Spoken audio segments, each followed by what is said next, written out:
we are back with a third episode of our podcast. So, our topic of discussion today is how Jurgen Klopp has changed Liverpool ever since he has arrived. And I have Niranjan, Adhvaidh, and Rishi with me who are avid Liverpool supporters. So, I'm going to start off with the question: how did you guys fall in love with this club? Rishi. Okay, so for me, it was during this just the season before the infamous Slippy G season that we all call it. I don't know. I just picked up on football and I just started watching every Premier League game, like most Premier League games, and I remember very clearly during the beginning of that season, Sturridge was in like insane form and he would keep scoring. Like I think the first three games he scored like three goals, and we had three clean sheets in the beginning of the season. And I was like, okay, wow, there's something special about this club. And I started doing a lot of online research, started reading a lot about the club, started following them almost everywhere. And then yeah, through that season was so it was too exciting. And then towards the end, we all know what happened. It was quite devastating. But since then, I've never looked back fully. I've been following Liverpool since then. Like yeah, completely. I couldn't go back to any other club after that, and now I'm completely obsessed. I'm obsessed. What about you, Niranjan? So obviously, when I picked up football because of a particular very famous video game known as FIFA. So I had FIFA 11 and FIFA 12 on my PC, and I used to connect a joystick and play. And that time, we used to have Andy Carroll, Steven Gerrard, Suarez, Maxi Rodriguez, and that was a very Horrible. different team. Yeah, horrible, but like at some point very good at it was very good in FIFA. Like Gerrard had mad stats, Suarez had mad stats, so did Andy Carroll. So I used to play them a lot, and slowly I inculcated understanding how football works because I started playing career mode and everything, and then I slowly got latched on into Premier League. And I started watching a lot of PL, and the first season I did watch PL. Liverpool ended up seventh under leadership of Kenny Dalglish. So we didn't have Europe as well. We had to play the playoffs, and we got kicked out of that Europa League playoffs as well. So it was quite harsh. But I always knew that I always liked Liverpool from the very beginning, and I always liked Liverpool because it was a big club with a great history, which was not Arsenal or United. Because every guy around me was an Arsenal or United fan at that point, and like even a lot of Chelsea fans, but I just didn't understand why you would support Chelsea. But other than that, I think I fell in love with the club. I fell in love with Gerrard, and I think for the longest time, I've watched World Cup football, and I've always supported England. So I've always been a Gerrard fan. I used to like Gerrard a lot. So I think that also drew me towards the club. And now there's been a lot of heartbreaks, a lot of excitement over the last couple of years, especially last year. I don't think I felt more bad about a Premier League season than last year. Just being 1 point One away point. with just a dropping points in West Ham and Goodison, I just felt too horrible.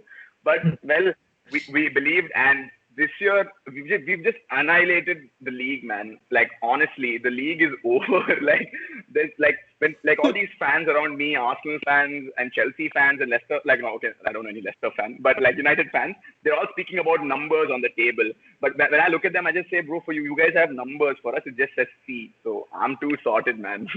This is the best season for me. What about you, Advait? So the journey is quite long. To be precise, it was actually 2005, Istanbul. Okay, Okay. that was. I mean, I remember catching up on the highlights because one of my uncles was an avid football follower, but he's a United fan. But he told me like, you should just probably watch this, Liverpool, this one. So there was like, and those times you didn't have a YouTube where you could watch the highlights. So there were replays on the TV. So I remember watching the entire game, and you see the entire trajectory of feelings that this just went through. So I remember getting Gerrard jerseys for 2008, 2009 season, and I think 2006 and 2007 season as well. The season we reached the final again, but lost against AC Milan. So I remember Okay, having okay. two jerseys of Gerrard.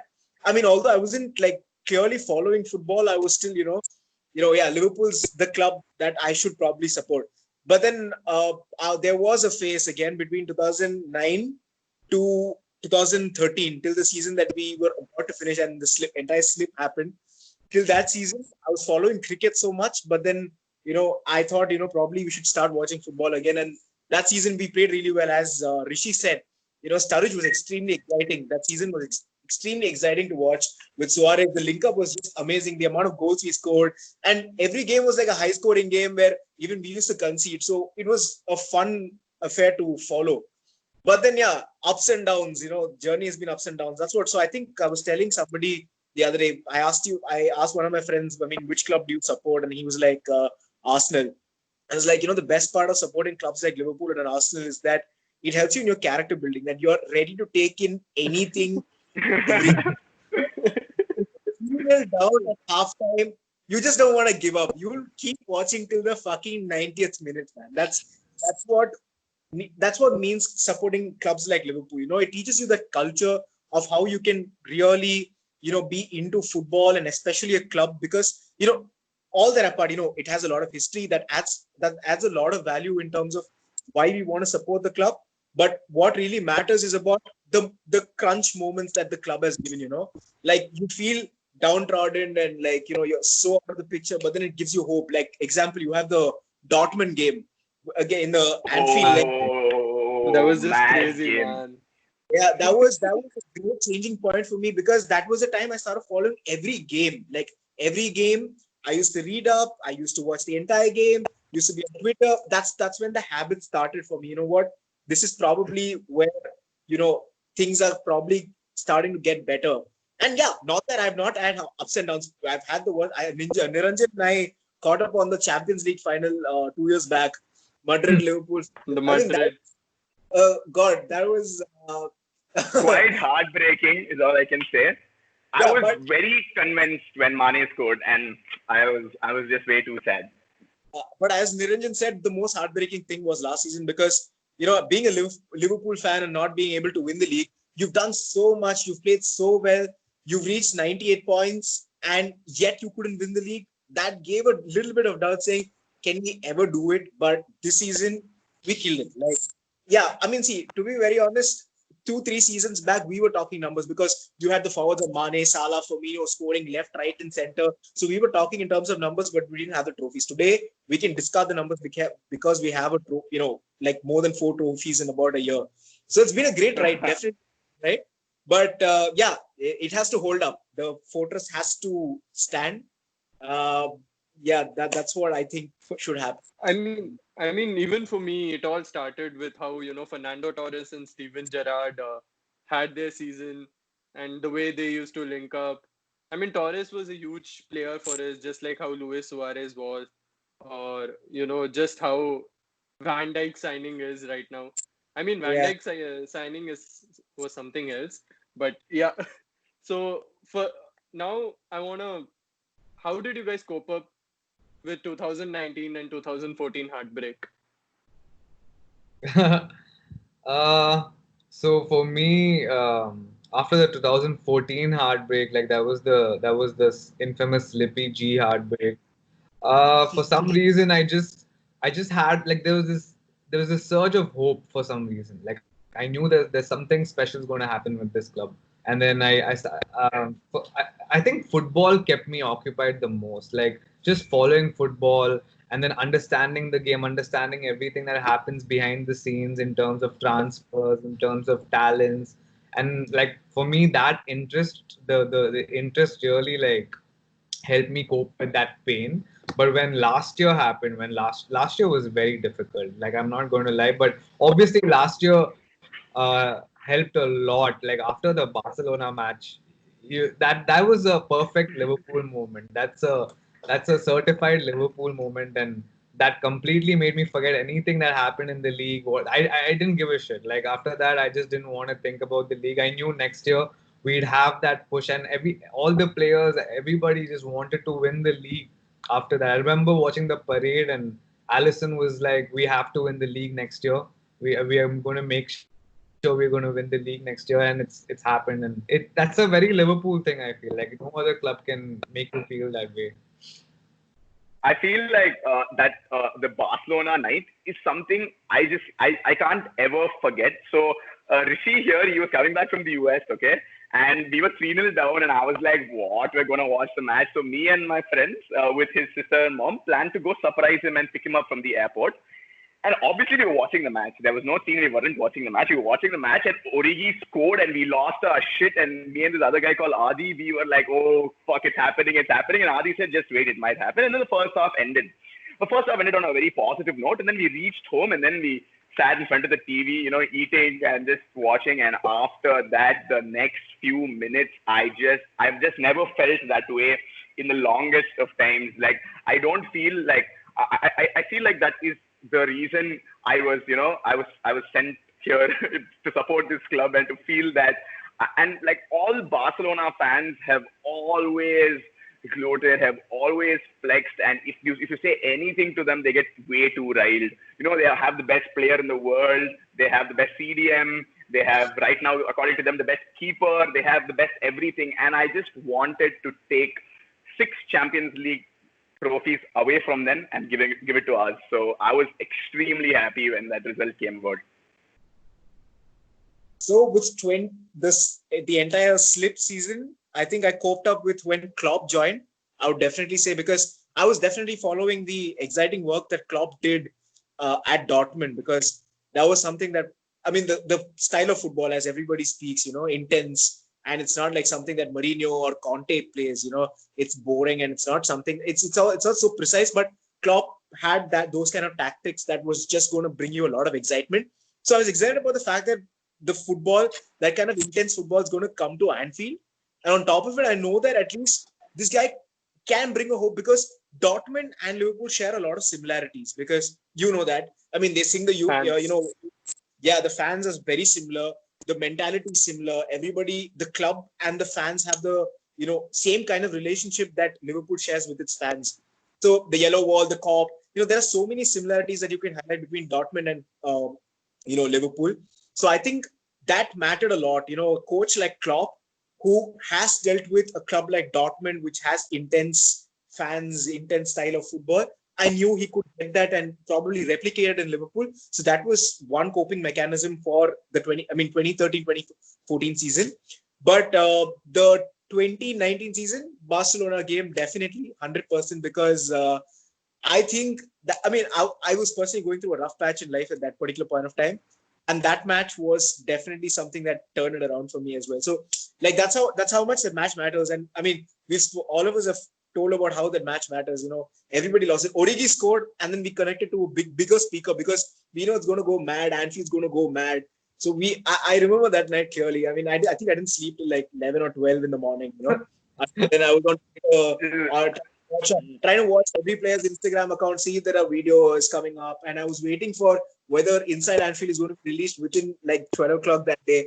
I was like, come on, guys, just release it right now. So, like, it just gives you a lot of good emotions. But at the end of the day, our trophy was great because you're going to the Champions League final again for the second time. So you wanted it at all costs. I wouldn't have been happy just with the Barcelona win, but the Champions League win itself was like a great coping mechanism for me. Yeah, but I feel like it's... Sorry, I'm sorry. No, but I just feel like it was really hard to cope up with the 14 loss. I feel like I was way too convinced, and I feel like at that point I have a lot of United fans and a lot of Arsenal fans and a lot of people around me who watch football. And the issue was that a lot of them were actually hopeful for Liverpool to win because they all love Gerrard, and it was like as if they were all supporting us. They were happy that we lost, but they were all extremely heartbroken for Gerrard. And I feel like the next year that followed up was the worst year of football that I have seen. Like the entire Mario Balotelli replacement for Suarez, losing money on the Suarez transfer because he bit someone in the World Cup.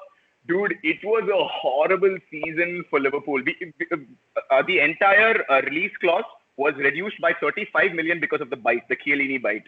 And it was so horrible that year. And I was such a great fan of Brendan Rodgers' football. I felt horrible. Looking at the way they played that season, I was just too sad. Yeah, I'm sorry. Do you think? I mean, see, last year's victory against Barcelona, it's not more than the trophy. I felt also if Barcelona had won, it would have been their sixth Champions League trophy. For Without sure. a doubt. So they would have gone above us. Now that victory also meant that we have a Yeah, trophy more than right. Barca. Yeah, we're the third most successful club in Europe. The first is Madrid, second is AC Milan with 7. Madrid 13, AC Milan 7, we're 6. We're one below. But I feel like we are closer than AC Milan will ever be in the next couple of years. So I feel like we should use this and take advantage of it and make sure we push across to being the second. See, 13 is quite far-fetched. Okay, that is 7 more. And I feel like in the time period that Jurgen Klopp is here, and at least he signed a deal till 2025. When did he sign a deal till? Yeah. 24, I think. Okay, so until whenever he's there, at least 1 more or 2 more so that we can beat AC Milan is what I hope for. So, what were your initial thoughts about arrival of Jurgen Klopp as our manager with the squad we had? For us, we had a horrible team, and Jurgen Klopp, in my opinion, was a blessing for us because he was a recognized manager who had been in Champions League before.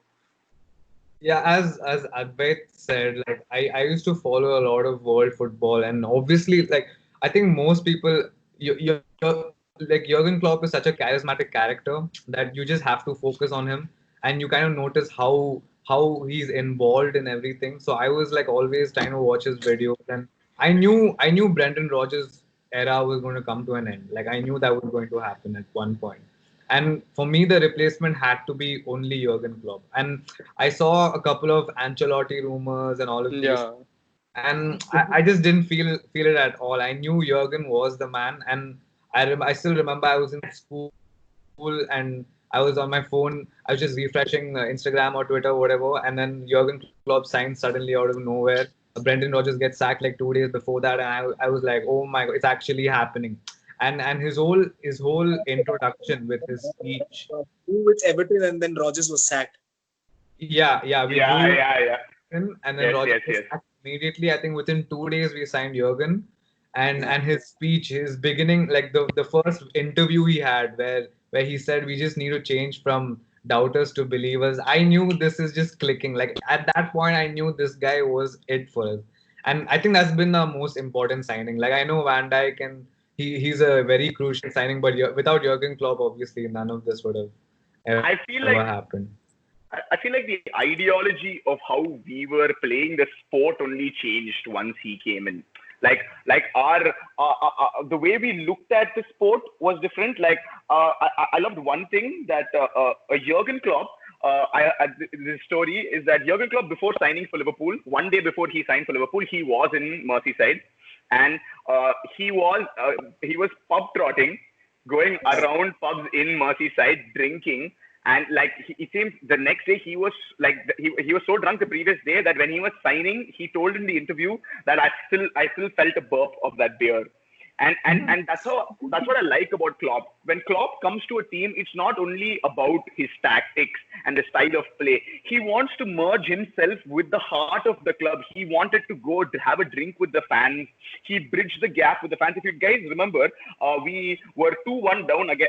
We were 3-2 down against West Brom, and we scored a goal, and 3-all. We did a celebration with a standing ovation for our fans. I think something like a lot of people said Klopp the flop. Oh my God, he's celebrating for a 3-3 win against West Brom at Anfield. Who is this guy? But it was not about being happy that we drew with West Brom. It was about being happy that with all this turmoil and all this defeat and all the bad years we've had, we still have people yelling and shouting for us week in, week out. And it's just something very simple, dude. Like when Jurgen Klopp came, I just felt a lot of things changed. But I was myself a doubter, even a year and a half in to Jurgen Klopp. But I'm sure you're all Liverpool fans. You remember the entire white jacket Jurgen Klopp era, right? When the Europa.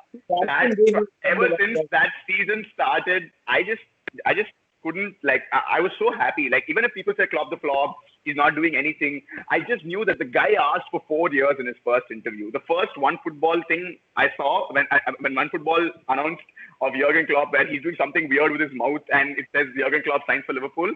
And the first thing he said was, "I need 4 years. In 4 years, I'll get you guys at least one league." And I believed him because in a one team league like Bundesliga, he really got Borussia out in the map, dude, and he fucking got them to the top and made them win 2 Bundesliga back to back. And I think that is fucking mental with a team like Bayern in the league, and they're giants in terms of everything. And they're a fan favorite. They have a lot of money. They have a lot of backing from the government of Germany as well. And even though he was able to pull off 2 leagues back to back and one Champions League final, the dream season Lewandowski had, I feel like I knew we were up to something, and we'll cause some trouble in the forthcoming years. Yeah. Yeah. Adding to what Niranjan said, Klopp, as a man, the Everton game last year when Origi scored the last minute, he just ran to the. Oh man. That just defines him, those kind of acts, that just defines him, the way he just links up with the fans, after every game's done, just going and pumping up. He started only after Sky started following him. But then until then, he used to do it out of his own volition. No other manager does it. Every other manager just goes and claps, or probably does that in the finals or after winning a final or something. See, Klopp's that guy who does it just to ensure that, fan base, you need to keep your faith in us. And that is the driving factor for a club like Liverpool to keep going on and on and on. And that's exactly what's happened. So, as I said, Klopp was the coping mechanism, and now ended up making me a believer. Even a doubter, as bad as that, ended up making me a believer as well. Yeah. Klopp had we all know the system of Klopp, pressing and that high, he says rock and roll. So do you think, the signing of Conmeyer as a fitness coach or Mona as our nutritionist in 2016, how important was that? Extremely important, I guess. Conmeyer's from Bayern, and I think both of them are from Bayern Munich. Yes, both of them are from Bayern Munich. Both of them were from Bayern Munich, and they were working with Pep Guardiola. Yeah. You need to be someone to be working with a person like Pep Guardiola. He's one guy who's so precise with what he does. He knows what he wants from his players. I mean, he threw Samir Nasri out because he was 4 kgs overweight. That's how precise he is. So, when you're getting people who work with a club like Bayern Munich, and you have like a coach like Pep Guardiola, I knew there was change coming. Not only that, you can see the trajectory of how Jordan Henderson's injury-plagued seasons have turned out to be now. I could never see Jordan Henderson being the leader that he is today. I'll be very honest with you, because come on, me, I've always been a well-wisher for Jordan Henderson, but I've never seen him to be a leader like what he is today, leading them on the field. It's so apparent the way he's on the field, shouting at everybody if they're caught up front, or, they're taking a corner badly, or whatever it is, or when there's a free kick being taken. See, Henderson's played an important role. And why? Because he's not had so many injuries in the last 2 years. And that's because definitely that credit is owed to those kind of staff members who have come from like better clubs that were at that point of time. And it's Klopp push the squad in terms of their fitness as well. So that plays an extremely key role. Not only that, I think even the throw-in coach, everybody just thought that the throw-in coach is going to say, probably deal with the fact that, TA is going to just throw the ball right inside the penalty box and somebody's going to header it. But no, every throw-in is so calculated. It's just pass, short passes, and then you put a long ball to the other side, crossfield pass. Everything matters. Like, everything is so precise in the way we do it. Like, who's everything. Who's throw-in coach again? I don't remember the name, but I don't remember the name. Yeah. He came from Midtjylland, if I'm not wrong.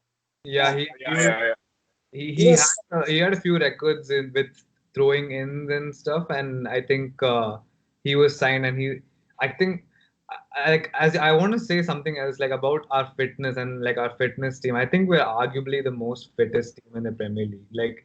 Especially in terms of our starting 11. There's no other team that can cope up with the intensity and the fitness that we have. And like all our injury problems have suddenly vanished, and that's such a, I mean, touch wood, but that's such a welcome sight that most of our starting 11 can start most matches. And like Van Dijk, who was actually plagued with a lot of injuries in Southampton, he's played almost every minute in the Yeah. league. It's quite crazy. Yeah. What are your opinions about the initial opinions about the signings that Klopp had made when he came on? The first few signings were good. Yeah. So I think, if I'm not wrong, the first signing that Klopp made, that Michael Edwards made under Klopp, was Sadio Mane from Southampton. No, Yeah. Marco Grujic and Karius. They were the first signings. Yeah. Oh, I they think even signed Karius Wijnaldum. before. Yeah, Karius. Wijnaldum. Yeah. Wijnaldum was also before Mane. This season you got Mane, Wijnaldum, Klavan, and these three players, I guess. Yeah, Mane, Wijnaldum, and Klavan. Klopp, in fact, even got Stephen Cocker in the middle in January. It was during the middle of that one season when Yeah. he needed a Also, striker. which game as well? The 5-4 game. Yeah, he Walker played that game. Yeah. But guys, before we move on to this, do you guys remember the Ricky Lambert era? My God. Dude, that was too fun, dude. That was the horrible season, the 14-15 season. Oh my God, we had Ricky Lambert. Do you remember at one point our wingers were Firmino and Lallana? Yeah. But And Origi was the striker. you remember Borini, Balotelli, and Lambert together. Those three Yeah, were the that was horrible. pinnacle of Liverpool, definitely. Fun times. Just going back to the fitness once, I'm sorry. I feel like this one statement that they made about, I'm talking about Premier League in general. Like there was a discussion going on in Sky Sports, and there were a few pundits there, and someone spoke about how Messi pulls it off week in, week out, and he does it like with whatever say the condition, and he pulls it off. That's what he says. Messi always finds a way to pull it off. Okay. And there's one of the pundits said, I'm sure he can pull it off everywhere, but do you think it's possible in a cold, rainy night at Stoke? And that literally defines the Premier League. Like, because of the harsh weather conditions, if you look at the first game that the Premier League restarted with in the post the COVID era was Arsenal versus Manchester City, if I'm not wrong. And the first game had massive rain. It's like a lot of people don't choose to come to the PL because of the physicality conditions and the weather conditions. It is quite harsh. And a lot of people, including Beckham, say that all footballers' nightmares are found in the EPL. And that's true. You can't be extremely skillful. A player like Busquets will probably do brilliantly in the Premier League. But one game against Burnley or Brighton, the man's injured for the season, dude.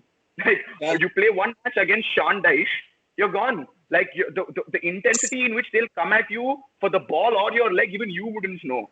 And to consistently be on top for 2 years, or let's say the top 4 for the last 3 years, and not have any major injuries with our core starting 11, number one, I touch wood. I'd say at some points we are lucky because being in a league like the PL, we've always known that Arsenal and Arsene Wenger couldn't win 4 Premier League titles because of injuries. Like the season Leicester won, if they had Santi Cazorla, it was a cakewalk for Wenger. Wenger would have won it without thinking twice. So, so I'm saying, injuries pull you down, and I feel like that way signing them was very important.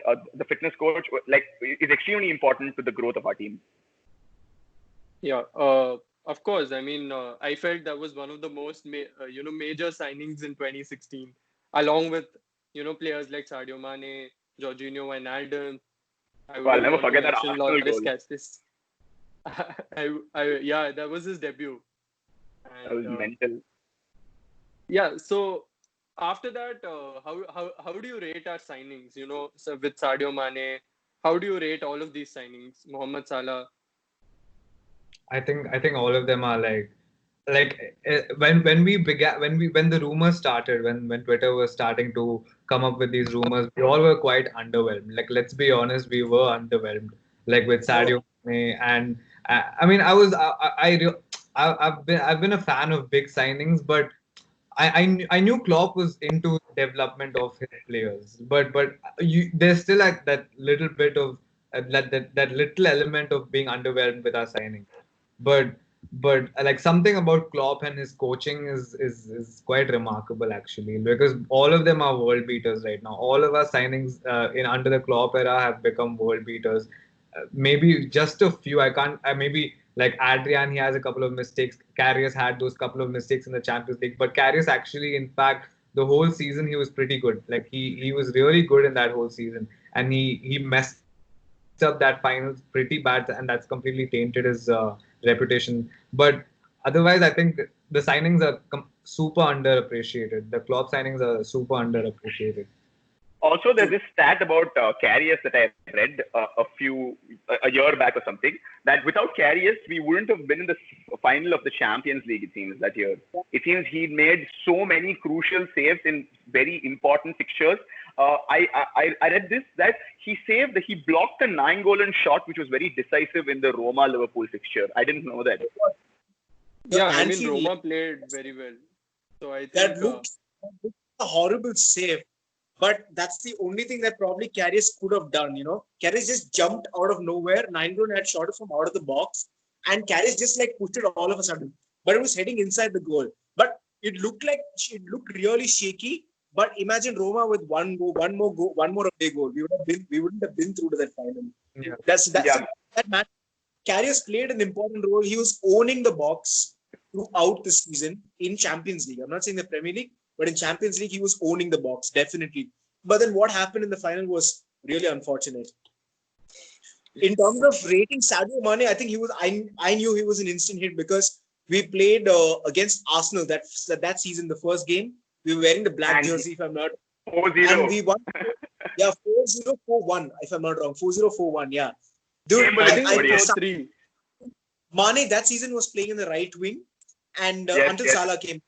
Only then he shifted to the left wing. So right wing, he was playing the right wing. So I remember him cutting across and then chipping the goal inside with his left foot. With his weak foot, I guess, he scored his first goal. So I knew he was going to be an instant because he was fast. And I knew that he was fitting into the system. And that's the season where Lallana was epic, dude. Like, on fire, man.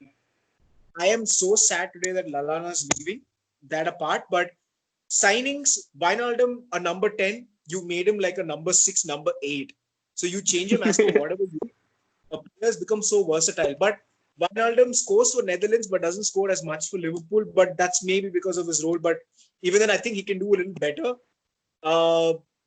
Definitely Van Dijk's up there. Van Dijk and Alisson. I think Alisson is the most crucial signing for Liverpool because goalkeeping has been the worst department for Liverpool in the last 6-7 odd years. Everybody knows it. Alisson Becker, I had my doubts because the way he got thumped in the Roma game, 5-0, see everything happening in front of me. And this guy, what the fuck? So I was like, yeah, I understand. But Alisson's definitely brought in a lot of change. He's so solid. The save against Napoli, the save against exactly. The Napoli save is the most crucial save. The save against Eriksen's free kick in the Champions League final. Everything matters. Every small thing has mattered. So I think Alisson definitely, Van Dijk second, and so on and so forth. Yeah. Yeah, I actually agree with him because see, Alisson doesn't really have to do the whole game. That is that one moment where you need him, and he steps up, and that's when you need him. And he's a solid keeper, and we have that solidity in the back. You've had great defenders. You have a CDM like Fabinho, where the ball does not even reach the goalkeeper at some points of time, like most games. But all of a sudden, you have a great counter-attack from a team like United or Arsenal. You have a piercing counter-attack that's coming from the other side. You need a keeper like Alisson to be awake even at that point of time in the game. Not everybody can do that, switch on all of a sudden and then, remain switched off for the rest of the game. And I'll always remember his assist for Salah against United. Oh, yeah. Because these United fans were speaking way too much that we drop points only in Trafford, and I was getting way too annoyed, and we had to beat them in Anfield, dude. It was too annoying. I think that was the moment where I was genuinely convinced we're going to win the Premier League.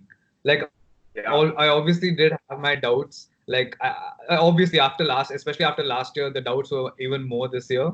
But when Salah scored that goal, that convinced me. And Anfield started singing as well after that goal, and I was like, yeah, we're actually going to do this time. And Alisson, I think you may say that his assist against Salah is the best, but if you remember the Burnley game where Shaqiri scored the last goal, Oh yeah, uh, yeah. those You're right.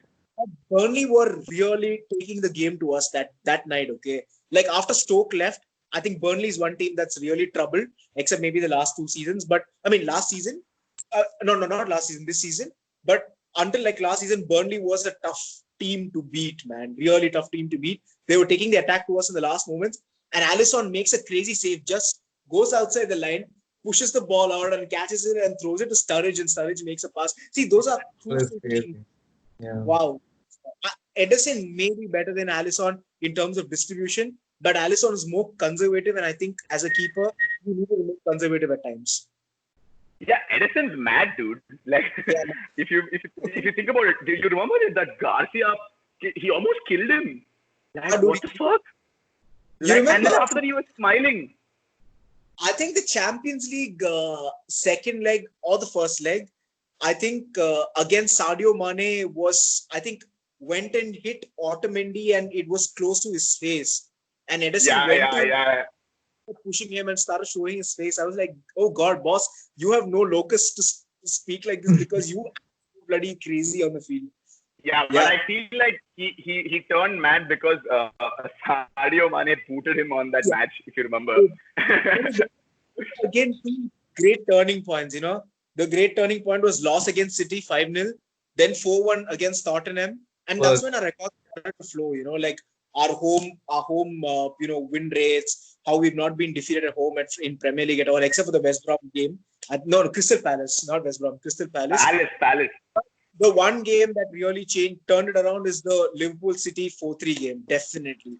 Oh Wow. Yeah, dude. And that was exactly after Coutinho left, and I remember feeling so low. Yeah, I was feeling so low like once Coutinho left, but that game came instantly, and then we just threw them out of the park, and that confidence. And we played without Van Dijk in that game. Yeah, and he was part of our squad. I think he wasn't included or something. That's part of the game. Playing with Van Dijk at all because I think we needed to lose defense for it to remain interesting throughout. Definitely. What a game. Definitely. Yeah, and I got super scared when they started scoring again, dude. Because there's so many times we've taken the lead. Like, if you think about it, Everton, Salah's Puskas winning goal, we took the lead and we dropped it. Then Spurs, again, 87th minute, we'll score with Salah. We'll drop it with a penalty, and Harry Kane will pick it up 2-2. So many times we've dropped that faith only went. I was also waiting, hoping until that last minute. So much stress, dude. I just couldn't. Yeah. How did you guys react to Divock Origi's goal in Madrid? The moment the ball went in, what was your reaction? Clutch. Oh, I lost my shit. Last season, at least. This season, we didn't see much of him.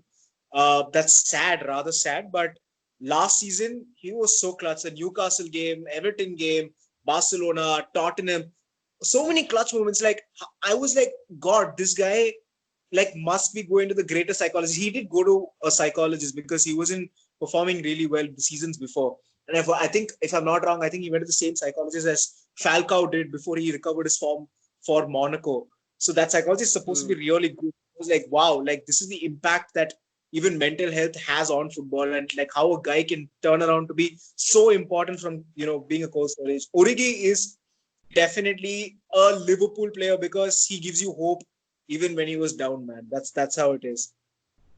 I remember the Origi goal was so surprising because he was quite shit the whole game. He was quite bad the whole game. He couldn't even make one pass, and I think it was Matip's assist. Yeah, what an assist! What a sweet assist! And yeah, after that, I was just with my friends, couple of Liverpool fans that I have here.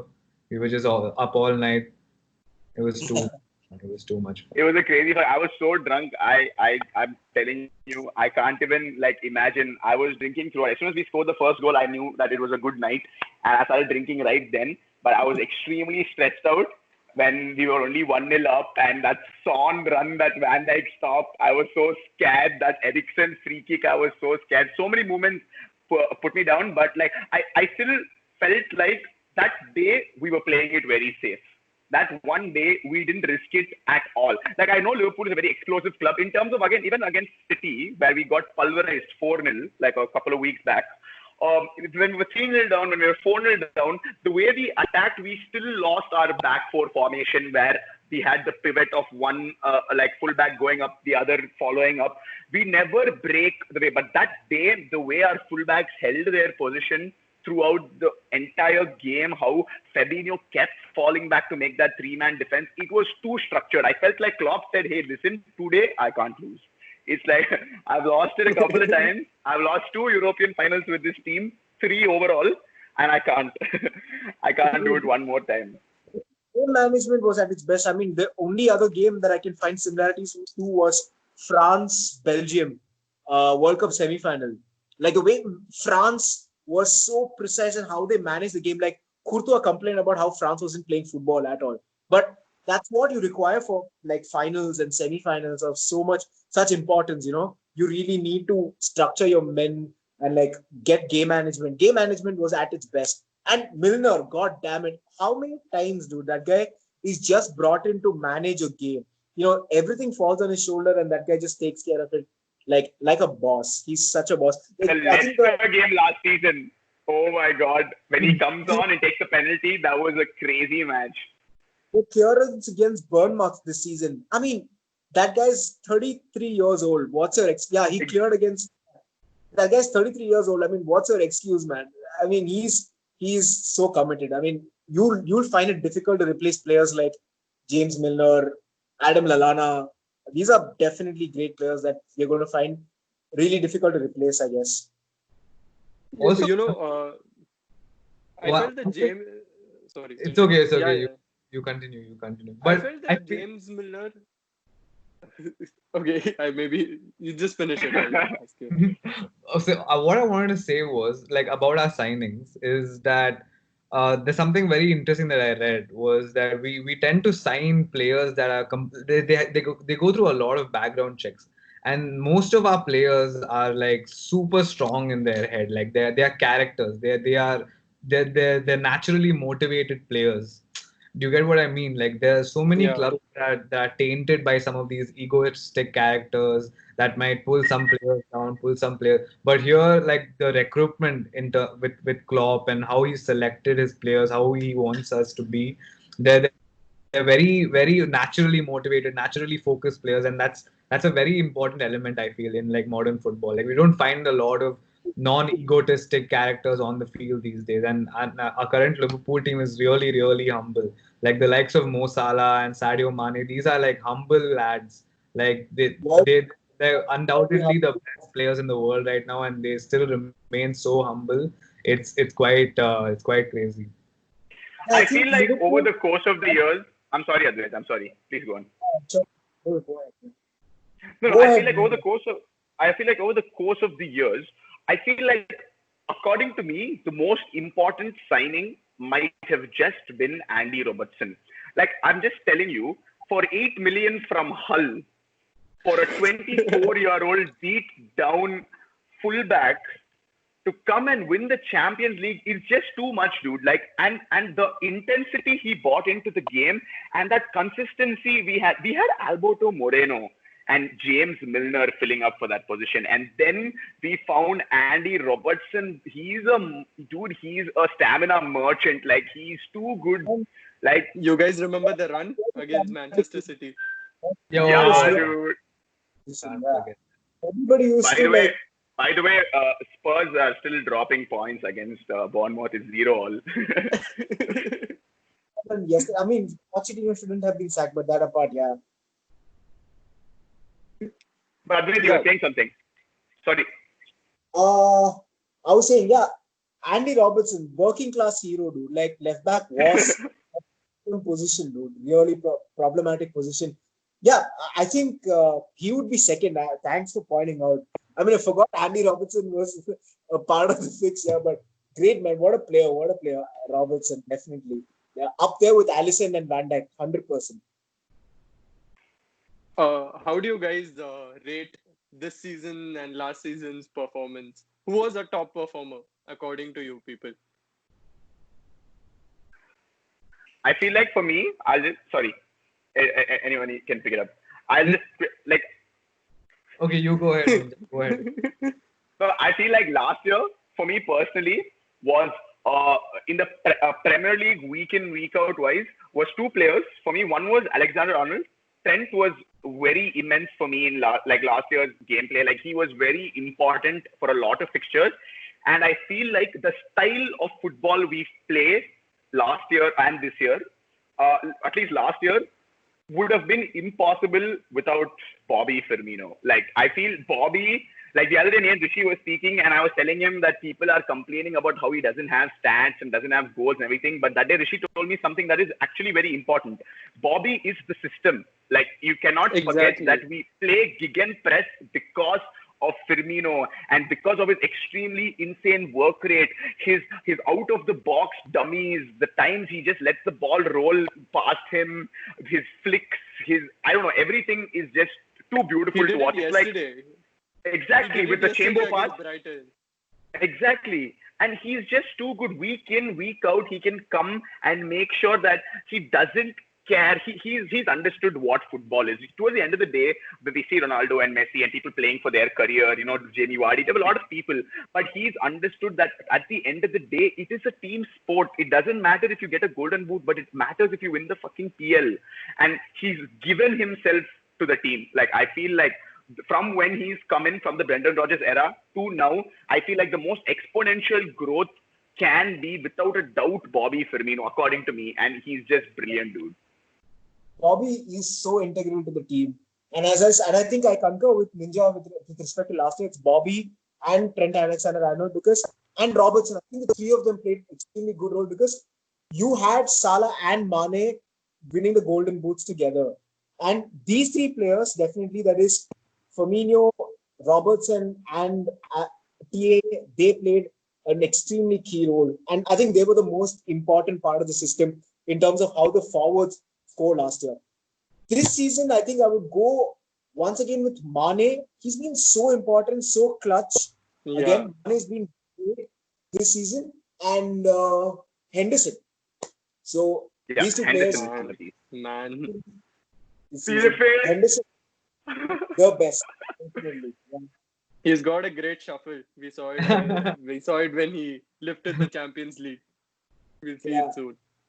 For me, last year I think I'd have to give it to like the influence Van Dijk gave us in the defense. Like we got our clean sheet record. We were too solid last year in defense. Like we were really difficult, especially when Gomez and Van Dijk were starting those first 10-15 games. We were like it was impossible almost to breach us. But this year definitely has to be Henderson. Like even the other day against Villa, I remember we were quite rash for like 60 minutes, and then Henderson comes in, Bobby comes in, and suddenly the energy is completely shifted, and we score two goals all of a sudden. Henderson has stepped up big time for us.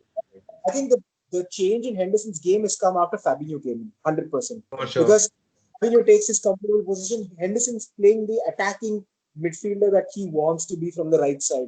And that's just loosened him up.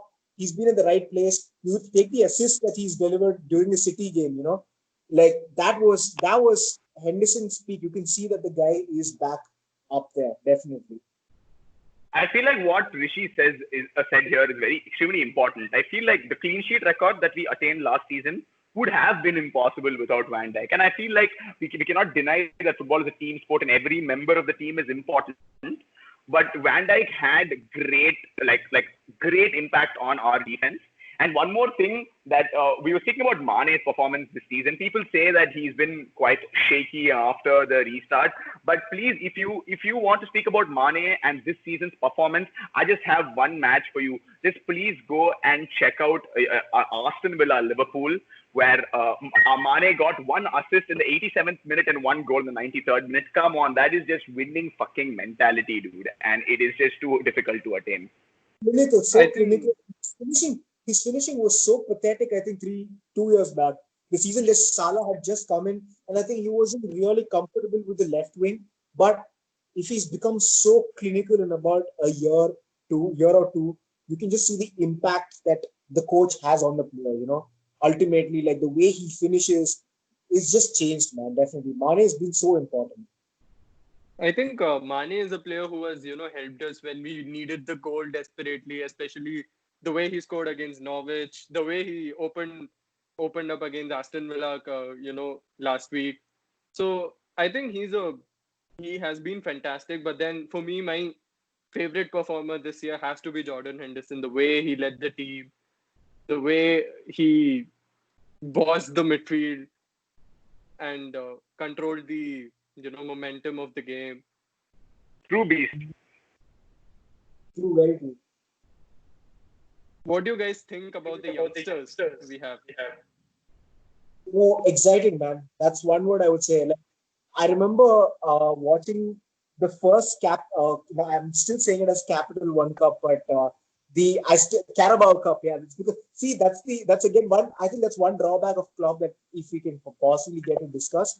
But Carabao Cup, that first game where we played Elliot, Neco Williams, Curtis Jones, Laroki. All of these guys are so bloody exciting, man. Neco Williams, I can see him emulating TA so much. And perhaps some moments I feel he's a better right back. There are some moments that he's a better right back than Alexander Arnold in terms of defense. Maybe in going forward he can do. So I think he's emulating TA a lot. Harvey Elliott is so smooth. I mean, he's so good. He's got such good finesse. He's 17 years old. Like, I can't believe, man. I can't believe it. A lot up ahead for that kid, man. Like, I'm sure he's going to be a superstar, definitely. And Curtis Jones, there requires no explanation. The goal against Everton, the goal against Brighton. The Everton goal, man, was that. It was too crazy, dude. I loved watching Ancelotti's face at that moment. Defeating your salty dude, winning the derby. Yeah, I think that match was such a shithouse match. Like, we played all of our youngsters, and Everton had their starting 11. And I remember watching that match just like chilling. I knew we were gonna like lose. I didn't have a lot of expectation, and suddenly out of nowhere, Curtis pulls off this banger, and I'm going crazy. I remember even the Arsenal game where Divock scores the equalizer. Oh, dude, 5-5. What a match! I think it was Neco Williams who put the ball in. Yeah, that was quite crazy. Neco Williams. The best goal of that match was Willock, but yeah, sorry. Willock scored a crazy, I think, rocket. Yeah. Goal, dude. Even Chambo's goal was a banger. He apologized on Twitter and all to his Arsenal fans. He said, "Sorry, I was just living in the moment and shit like that." 5-5 is probably one of the reasons why Emery got sacked also. Although he got sacked that's definitely played a part in the way Emery got sacked, man. 100%. What a game that was. What a game. So kids are exciting. I think they'll definitely... Curtis Jones and, like as Klopp said, I think day before yesterday, I think before the Brighton game in his press team conference. Team full of Scousers. The next 10 years, we are expecting a full Scousers team. See, you have 2 Scousers already. You have Harvey, who's been a Liverpool fan from kid. You'd love to see an English team, that would give a better connect with the fans and how the fans perceive the team to be, Definitely that plays a key role. I think Klopp encourages a lot of youngsters. You can see Trent Alexander-Arnold as a greatest example of how an academy player can reach such great heights within a span of 2-3 years. That's definitely played a key role. Of course. And what do you think? I mean, there are speculations about Thiago Alcantara. Where do you think Liverpool should strengthen up this summer? Creativity, midfielder who's creative. We haven't filled up the void that Coutinho left. I'll be very frank because we have a great system that just moves and scores goals.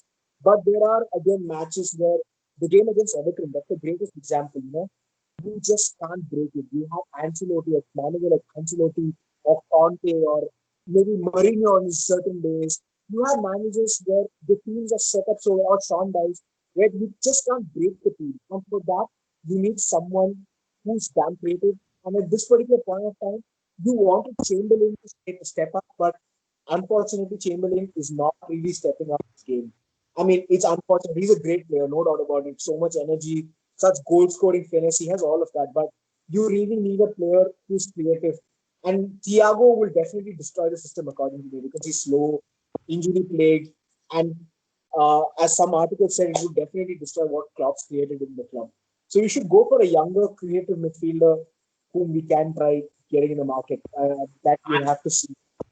Yeah, at the same time, I feel like Thiago would also be a good bid because, like, number one, without a doubt, he will be the most creative of all the midfielders we have. Yeah. Number two, he's a guy who is very well versed at holding the ball. He's a good holder of the ball, and he can move around with the ball with him.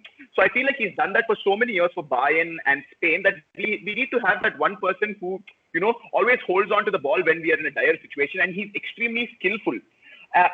Taking nothing away from Adhvaidh, what he said is not wrong.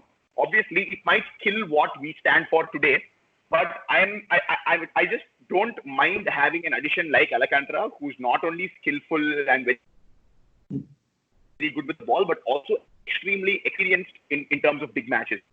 I think that would be a great add-on. But at the same time, I feel extremely scared for Naby Keita's position in the squad with his introduction. If Thiago Alcantara comes, I don't want Naby not to get what he does. I'm a great fan of Naby Keita. I've been extremely sad of what has been happening to him over the course of the 2 years, and I feel like he's one player who brings in a lot of quality into the sport, and I really want him to shine. Like, I don't know if you guys have read about this, but when Liverpool won the Champions League last year, if I'm not wrong, I think the Telegraph came out with an article about how Liverpool's signing system is so precise, like why they signed Naby Keita. And that's precisely why I don't want to see a player like Thiago in a team, because seniority at times overtakes, quality, who's a youngster like a Naby Keita. So Naby Keita apparently makes such passes inside the box, towards the box, such risky passes that may reach the striker or the winger, whoever is inside the pass. He creates more chances than anybody else. That's precisely, and he did that in Leipzig. And he did that in Leipzig, and which is precisely why he was signed. So you don't want to create you don't want to create, you don't want to destroy a creative player like that. We are yet to see the best of Naby Keita, and I think I'm seeing traces of it right now. I'm sure next season, if he does not have his injuries, he would definitely be a great player. Shine. And to be honest, I think Naby Keita he's very young. Game. Yeah, he's very young. Has had his games. I think there's a game against Crystal Palace, Bournemouth, where you can just see Naby Keita. Nobody else. You can just see him on the field. I think even the last game, Naby Keita was like really good against Brighton. Brighton, the first 60 minutes. Yeah, he was fantastic. Yeah. And even against City, when we got in Naby, the game kind of shifted towards our side again. When we were losing to City, like just a couple of weeks back, when we bought in Naby Keita, it was quite good. And if you remember, last season when we were wearing this jersey, when Salah scored that equalizer against, Salah scored the winner for them, and like the one we took lead with, even Henderson scores. The first goal was scored by Naby Keita. I think even that game he played quite well. Like his distribution was quite nice. See, we didn't lose always with this jersey. That's a game where after a long time, I think 20 games or something. Yeah. He's 25. And also about Thiago Alcantara, one thing that I want to add is the Gini Wijnaldum contract extension.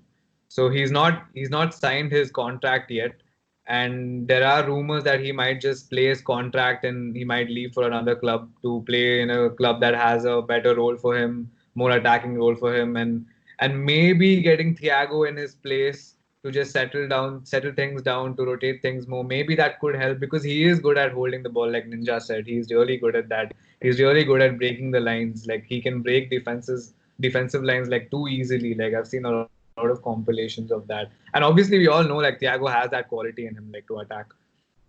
But especially with this Nike deal like that we have, I think we'll be forced to make a Nike athlete signing, and I don't know how that might go. But yeah, Thiago could or could not happen. The surprising thing is nobody shut down the rumors yet, and I thought it would be shut down a long time ago. Yeah, even But I thought that actually. himself, right? After I think Nike signed a deal with Liverpool, Van Dijk's become Nike athlete already. Yeah. Oh yeah. Yes, Yeah. he is. He has. Okay, Aditya, one small thing. Can I ask a question? Yeah. Guys, did we all really believe that Mbappe 2020 was happening?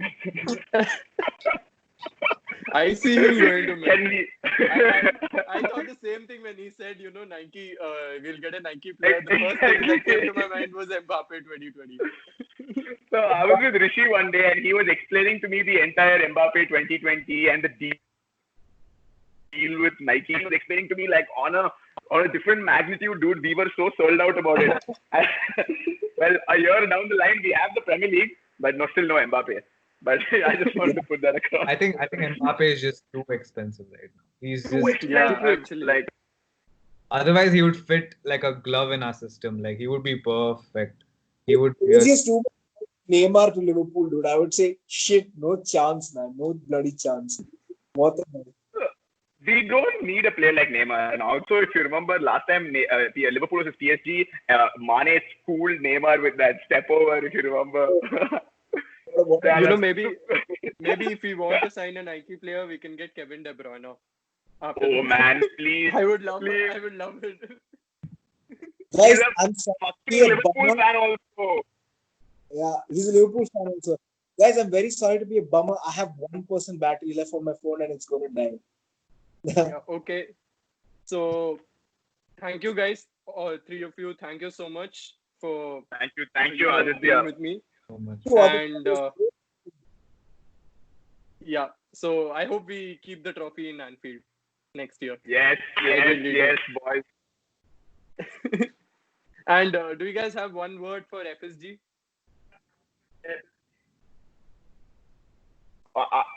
His channel. I think he's gotten kicked out because of his charge.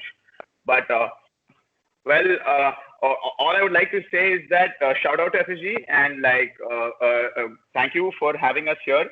And like I'm extremely happy No, that FSG, a bunch FSG is the. I'm talking about FSG owner. oh lol, Yeah. lol. Sorry. I think FSG have done a good job, but like in terms of investment, obviously we can't compete with the bigger clubs. That's very obvious. We have much more of a very thrifty way of moving our money around and reinvesting all of that. It could be a little bit annoying, but Michael Edwards has been such a good fucking bargainer, and he's made some brilliant transfers. So I think we should still trust them. And as long as Klopp trusts FSG, I still trust FSG. And maybe once Klopp leaves, that will be a difficult time. But yeah. Yeah, I think Advait is Yeah. off. And I'm sorry about the horrible misunderstanding. I thought you were asking about your YouTube channel. Wonderful. But I feel like Michael Edwards has done a crazy job, dude, like over the past couple of years. And I was seeing this one stat about how much people have spent to win the PL. There was a stat, and we spent some 8.2 million, and that was only over 7.6 million, and that was only over Takumi Minamino, and the guy didn't even play. And we got him halfway through the season. So literally, by investing, if you think about it. So I feel like it's that has grown. We just to compete with the likes. So I know we've beaten City over a great margin, but we know that City are a powerhouse in terms of this one aspect that they have about depth in squad. And I feel like if we at some point to our depth in squad, we can also be giants in terms of attacking the domestic treble or anything, where we always have a solid second team to fight for the other trophies. And I feel as long as we have, because Klopp is a true believer on giving rest to his players. So anything that is not the league, he usually always goes for rest, and he always makes sure that he takes that kind of a path. So I feel like depth will help us. And at this point, we should just trust in the club, trust in the executive board, trust in our coach, trust in everybody. That's it. So that's all, guys. We have come to the end of the podcast. Please share, like, and subscribe Blazing Football. Thank you so much. Thank you. Thanks for having us. I'm sorry. Thank you so much, Aditya. I'm just stopping the recording, huh?